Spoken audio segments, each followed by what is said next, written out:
أنا وناسين dadka daawanaya meel kasta oo aad joogtaan halkani waa studio-heena magaalada Minneapolis gobolka Minnesota ee wadanka Mareykanka ku soo dhawaada daawadayaal barnaamijkeenan idinku soo fool leh oo aan idinku soo gudbin doono ama waxaan ku falanqeyn doono arrimaha xaaladda guud ee siyaasadda iyo wadciga Soomaaliland maxaa ka jira in dawlad laga sameeyay dalka dibadiisa su'aashaasi ayaanu hoos ugu daadegi doonaa waxaa isla barnaamijkan ila igarab fadhiya Mustafa Martin oo inta badan arrimaha dhinaca siyaasadda dhaqaalaha iyo bulshada dhinaca Soomaaliland aan ka wareysano markuu wareysa aan studio-ha ku soo dhaweeyo Martin waad mahadsantahay cali waaye aan barnaamijkeena gudagalo Martin markuu horeeya maxaa ka jira in laga sameeyay nidaam ama system ama dawlad dalka dibadiisa arrintaasi way jirtay cali waana dhab waxaana ku jira anigu dadkii arrintaa ka qayb qaatay muddo dheer bay imika socotay ilaa 3 bilood waxay isu yimid dad leedahay advisory council amba elective committee ayaa isu yimid dhowr jeer oo arrimaha noocaas isla soo hadal qaaday muddo dheer baa la isku guda jiray arrintaasna waxaa lagu gulaaday in lagu dhawaaqo systemkaasoo la yidhahdo United Somaliland Front waa dawlad ka jirta qurbaha waa dawlad leeyahay government in exile dawladdaas marka waa lagu dhawaaqay waana maamul jira dadka ka qayb qaatay arrintaa horkacayna oo ku jiraan marka ma dhaqdhaqaaq siyaasadeedba urur dhaqdhaqaaq siyaasadeed mise waa dawlad rasmi oo sidii dawladnimadii u dhisan urur dhaqdhaqaaq ma aha waa dawlad rasmi ah oo jirta oo dibadana ka jirta gudahana ka shaqayn doonta waa system amba dawlad leeyahay government in exile oo horena adduunka uga jiri jirta oo soo shaqaysay imikana bilaabantay oo ka shaqayn doonta Soomaaliland dawladdaas marka iyo mas'uul ka tahay iyo matasha waxay mas'uul ka tahay dadkii dhammaan ku bohoobay 1991kii deegaanada Soomaaliland ee qaatay aqlabiyadii la oran jiray Soomaaliland dadkaas oo ay markaas fursadihii iyo amaankii ay wadeen waayay ayaa dib isu abaabulay oo markaa doortay inay samaystaan government in exile la magac baxday United Somaliland Front marka way sabaabal guda iyo dibadda laakiin xooggiisa waxa ka qayb qaatay dadkii dibadaha joogay ee la oran jiray expatriates ee ka yimi deegaanada Soomaaliland oo dhan ayaa gartay inay muhiim tahay inay sameeyaan shadow administration amba government in exile amba United Somaliland Front marka waa dareen guud oo ay ka yimaadeen ummadda oo dhan deegaan ahaan gaarada Soomaaliland laakiin Mustafa sida la socono Soomaaliland imika waxa ka dhisan dawlad dhawaan baa loo doortay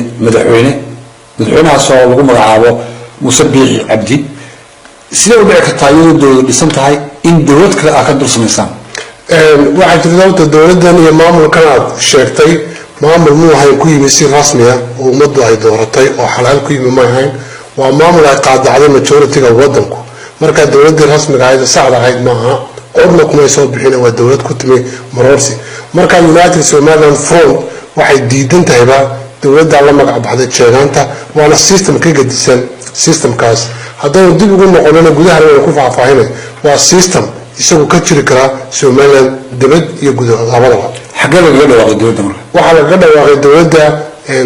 dibadda waddanka oo dhan Mareykanka Yurub waa abaabul cusub oo imika la unkay oo imika dhawaaqiisu bilayahay oo gaari doona gobolada Soomaaliland oo dhan hadii ay ka dhigo waaye yaa ku dhawaaqay waxa ku dhawaaqay elective committee amba koox la magac baxday elective United Somaliland Front elective amba council-kii u horeeyay oo markaa fadhiistay ayaa go'aanka gaaray aqlabiyadda la soo saaray saaka waxaanu dirnay qoraalkii u horeeyay loo jiray concept paper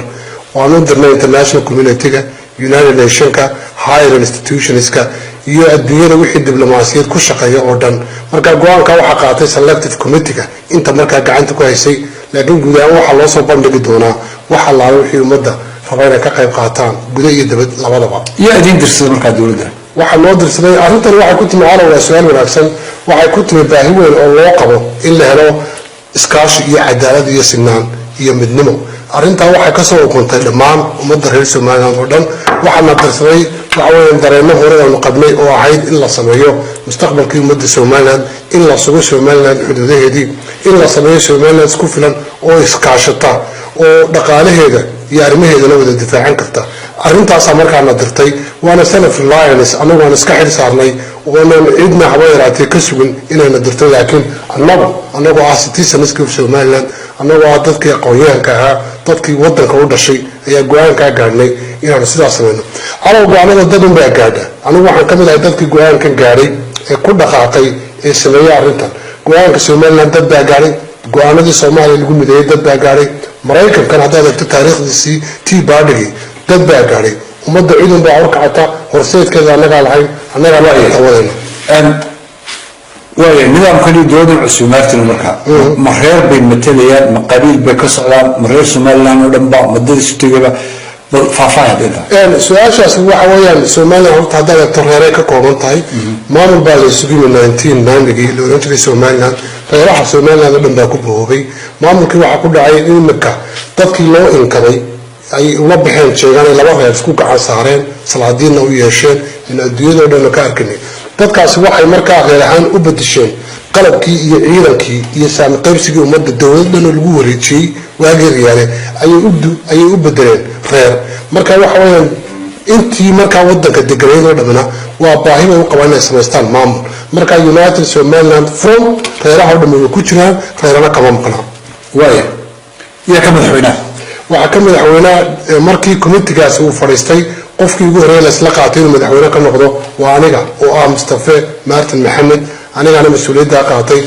arrintaasna waxa weeye waa arrin qaadanaysa 6 bilood ilaa sanad inta ay dadku soo imanayaan arrintaas kaashi weyn ka sameeyaan laakiin United Somaliland for maanta magaceeda anaa ku hadlaya aniga ka madaxweynaha aniga ummadda u gudbinaya aniga dadku wuxuu u baahan yahay igala soo xiriiraya laakiin waxaan ku darayaa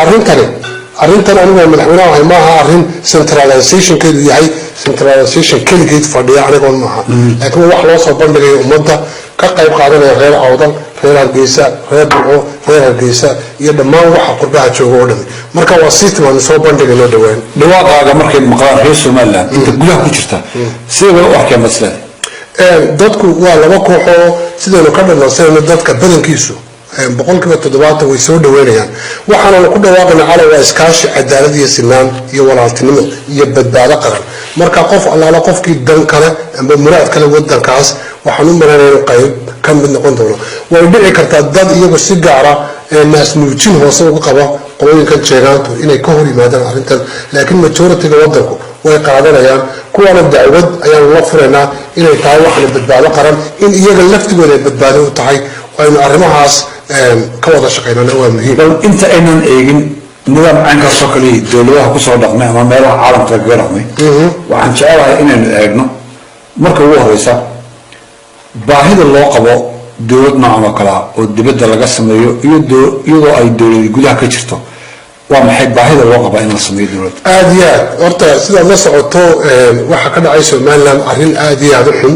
xukun military ayaa Somaliland gacanta u galay dowlad imika la yiraahdo jeegaanta taas waxay dabada dhigtay majority-ga dadkii gobolada ku nool oo dhan inay ka xiriirmaan dowladii laba arrimood bay markaa dhacaysa calaw inay dadkii dowladda ka xiriirmay isu mideeyaan qabaailahan amba inay system la yimaadaan mar haddii jeegaan wadanka maamulkeedii sheeganayso dadkii kale waxay noqonayaan wax qabaa'ila iyo wax shufta ah sida kaliya markaa lagaga hortagi karaana waa in maamul kale oo garabkiisa yaala la sameeyaa waana arrin ay soo dhaweynaysa international community-gu oo ku jirta xeerarka adduunka waana arrin difaac u noqonaysa dadkii wadanka joogay waayo haddii maamul iyo iska hor yimaadaan reero waxay noqonaysaa qolan ay noqoto shufto qolan ay noqoto dowladdii laakiin imika waxa lagu wada tashanaya waa laba system oo isbarbar yaala sida Somaliland iyo United Somaliland from waayahay waxaa jiri jiray ama aan dhegta ka maqli jirnay awal state niman ku dhawaaqay oo iyaguna dibadaha joogay dhinacan Sool ayaa iyaguna waxaa jiray khaatumo iyo SSC nidaamyo caynkaas maxaad kaga duwantiin idinku kuwaas waxay autonomous regions bay ahaayeen tani waxa weeye waa umbrella government waxa weeye systemka Somaliland oo dhan oo la mideynayo weeye waa dowlad iyadoo rasmi ah oo la yiraahdo expatriate government amba government in exile maybe waxaan u maleynayaa caraw inaan macluumo government in exile taariikhdeedii siday ku timid si marka dadku u fahmaan waxan uu yahay qabiil midoobay ma ogoshay nidaam caynkaas oo kale ah dowladuhu ay samaystaan halkaas weeye caraw halkan doon isu taagno 1945 markii dagaalkii labaad adduunku dhacay ee Germany wadamo badan oo Yurub qabsatay waxa dhacay wadanka la oran jiray France inay dowladdii markaa gacanta ku haysay qaxooti noqotay oo ay degtay dalka Ingiriiska waxa horkacayay nin markaa la oran jiray De Gaulle markaa wuxuu ka sameeyay wixii la oran jiray government in exile wadanka Ingiriiska United Nations markaa arrintaa way ka fadhiisteen waana ansixiyeen inay jiri karto markii xaalad dagaal yimaado amba xaalad cabsiyeed oo military inay adduunku samaysan karo government in exile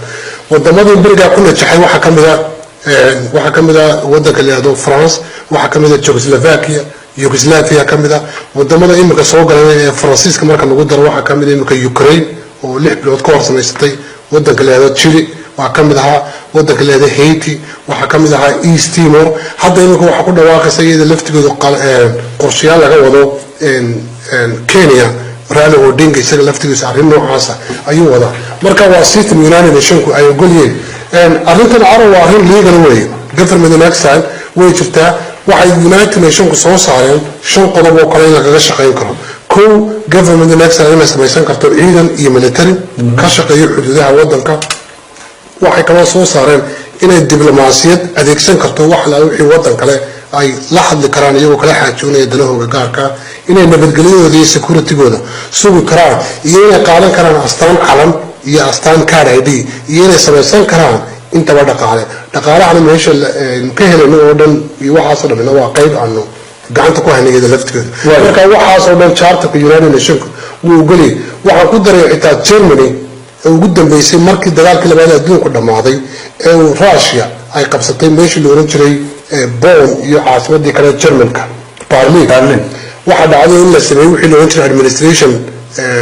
magaranaysa government in exile oo qaybtii Berlin marka ay ahayd iyadoo dawlad u jirta qaybta Bonn marka systemkaasi uu jira Germany Federation kuna uu baaskaray marka waa system xalaalo oo xora oo jiro wadan kasta laga suurtagelin karo weeyaan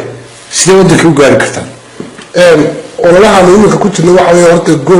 in introduction stage kan hadda ku jirna soo bandhigii horeysay gudaha iyo dibadda iminka waa la isku xidhayay wadankiina dhaqdhaqaaq siyaasadeed oo weyn ayaa ka jira gobolada iyo dadka systemkan waa system lagu soo wada xidhi doono oo dhawaan lagu wada dhawaaqi doono talaabooyinka ugu horeeya Martin isleedahay qaadaan waa maxay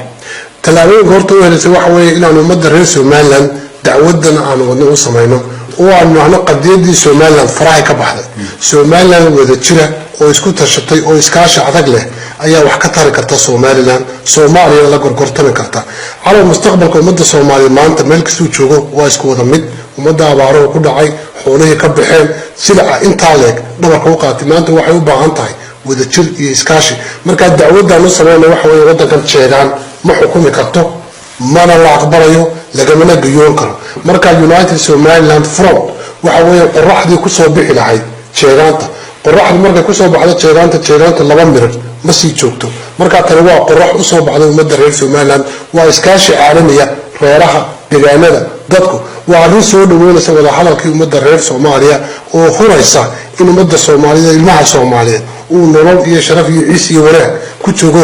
ilaahay meeshan ku abuuray marka waa system adag oo soo taray way hadalkaagan maanta Martin isleedahay dad fara badan buu ka caysin doonaa ama aan raali ka noqon doonin oo ka soo horjeesan doona in dawlad Somaliland dawladda laga sameeyo runtii maya arrintan waa xalkii u weynaa ummadda reer Somaliland ay ku kacday maanta calaw Somaliland waxay ku jirtaa heerkii u liitay ku jirtaa waxa possible in dagaalo cusub ka dhacaan arrintan waa arrin badbaado qaran waa arrin laba system ay ku shiraakobi karaan ku wada tashan karaan dawladda ku qaybsan karaan maamulkuna ku sugi karaan United Somaliland Front waa arrin ay ku jirtaan samaroonka awda waa arrin isaaqa reer Hargeysa ee Burcay Hargeysa degan ku jiraan waa arrin dhulbaahanta ku jiro waa arrin warsangal ku jiro waa arrin isu wada keenaysa ummadda reer Soomaaliyeed laakiin kala siinaysa wixii xaq u lahaayeen haday noqoto dawlad tacliin iyo maamul calaw waa badbaado qaran wadanka waxa laga iibiyay carab sidoo u dhayahay buuraheeni badeeni saldhigyadeenni waa xisaabtan cad oo joogto ah oo qabanaya waxa la oran jiray jeegaanta oo u sheegaya wadankan inaan iyagu lahayn ee aan anagu leenahay United Somaliland Front waa badbaadada qaran ee Somaliland mustaqbalka ummadda Soomaaliyeed wax ka taraysa way hadii adiga lagu doortay sida sheegtay madaxweyne nidaamkan ama dawladda cusub ee aad ka sameyseen shirkiina ka dhacay qurba dadkii aad matalaysay ee gudaha ee isbedelka u baahnaa goormaad la xidhiidhaysaa amaba aad u tegaysaa is leedahay aada booqatid horta xiriirkaygu waa joogto xiriirkuna waa dhowr qaybood oo waxaan u kala saarnay mid diblomaasiyada mid dowladaha la xidhiidhno iyo mid constituency dadkii wadanka joogay aanu la xidhiidhno programkana waa qayb ka mid a xidhiirka arrintaas dadka gudaha iyo dibadda had iyo jeer arrintaas imika intii u dambeysay way la socdaan xiriirkaygana waa joogto xiriirkaygana waxaan leenahay inay noqdaan dadkaas dad codkor ah oo ambassadors ah oo ku shaqeeya calaamadaha iyo astaamaha gaarka ah ee United Somaliland Front imika wiigan cali waxaan sii deynaa astaantii caadiga u ahayd ee lagu garanayay calankii iyo waraaqihii diblomaasiyadda lagula xiriirayay gaar ahaan waxaan soo xooga saarnaa dhaqaalihii iyo meelihii fanku ka soo baxayay waxaan la xaajoonaa saaxiibadii Somaliland hadday noqoto United Somaliland Development Fund hadday noqoto British iyo Danish International Community si aan dhaqaale uga helo marka xiriirkaygu waa mid joogto oo diblomaasiyad iyo dhinac kasta u qaybsan waaye su'aasha ugu dambaysa ku weydiinaya maartin waxa weeye haddii aad dowlad ku dhawaaqdeen dibadda joogta magacii Somaliland dibadda ka duwantiin magaca imka jira maxaad kale oo kaga duwanaan doontaan calanka ma bedelaysaan caasimadda Hargeysa ma bedelaysaan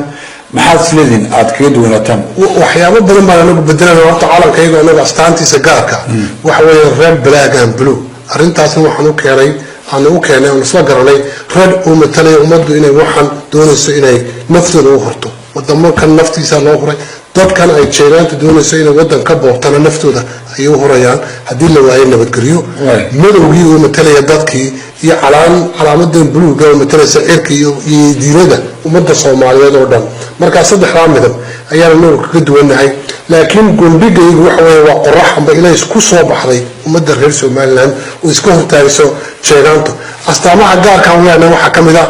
xashala'aan qabyaalad la'aan sinaan cadaalad iyo wada qaybsi iyo wada difaac annagu waxaan aaminsanahay Somaliland ku tashatay ayaa Soomaaliyana la gorgortami karta wadankeeda difaacin karta waxaanu ka soo horjeednaa xaraashka ummadda Somaliland jeegaanta ku hayso ummadda Soomaaliyeed buuraha badda iyo dhinac kasta waxyaabahaas oo dhan ayaanu kaga duwanay waxaanu se kaga duwanay oo kale dimuqraadiyad iyo sinaan iyo cadaalad iyo justice ayaanu kaga duwanay marka xaggii dhaqdhaqaaq waanu ka duwanay xaggii astaamaha waanu kaga duwanahay iyagana chapter baanu u furaynaa ay kaga tanaasulaan dhaqdhaqaaqa noocan ee marka ilaa hadda dowladdiinu waxay taagnaan doontaa madaxweyne oo adiga ah mise guddiyo kale ayaa kuu samaysan oo wada shaqaysaan oo intaa kadibna aad markaa dowlad isu dhan aad samaysan doontaan horta waa su'aal wanaagsan Friday anigu waxaan diray warqadii horeysa ama diray madaxweynaha Mareykanka Donald Trump iyo White House-ka waxaan u diray waraaqii horeysay Africa Subcommittee iyo Black Caucus-ka iyo senatorada international community-ga oo dhan ilaa United Nations-ka waraaqahan u dirnoo dhan gacanta ku haystaan Europe oo dhan dadku iska abaabuleen wadan kasta hadday noqoto Finland hadday noqoto Ingiriiska marka maaha waxaan anigu ku kaleeysanayo laakiin waxaan ka wada waa decentralized cali horta waa su'aal wanaagsan su'aashaas haddaan dib ugu noqdo wadan kasta wadamada qaar waxa weeye waa liberal qaar waa conservative qaar waa socialism qaarna waxa weeyaan compassionate democrat wadan kasta waxaan tixgelinaa dadkiisa Soomaaliland ee degan inay sidooda gaarka ula macaamilaan safaaradahooda iyo institutionskooda oo ay ka dhaadhiciyeen qadiyada United Somaliland Front inay tahay iskaashi midaysan oo reer Somaliland ay samaysteen oo hadday deeqa ku bixin jireen ay deeqaha ka qayb galiyaan systemkan waayo systemkii jeegaanta lagu aaminay deeqaha hadday noqoto Somaliland Development Fund iyo hadday noqoto Danish International Fund wixiiba musuqmaasuq baa ku dhacay iyagana ma dhaafin marka dadkaasna sidooda gaarka ayay isu abaabulayeen marka waa system caafimaad qaba oo organic ah oo isagu isbacariminaya oo nool oo soconaya waxaan intaas ayaan kusoo koobaya barnaamijkaasi maanta oo aan kaga hadlaynay dowlad laga abaabulay oo laga sameeyey qurbaha ama dalka dibadiisa taasi oo ah dhinaca Somaliland sidoo noo sheegay Mustafa Martin oo garabkayga midig fadhiya ayaa waxa uu sheegay shirka qodobadii ka soo baxay in ay ahaayeen gundhigoodu in isagu uu markaas hogaamiyo oo uu ka noqdo dowladdaasi madaxweyne ونريد بل نظام كاسي انت وقاده iyo sida uu u shaqeeyo tan iyo kulankeena dambe barnaamijkan oo kala daawadayal inta dunida ku mid doono waa ali xalaalo dhimaantii bidilka tagay sida iyo nabad galiyo aad iyo aad baa maasatay waa baa santahay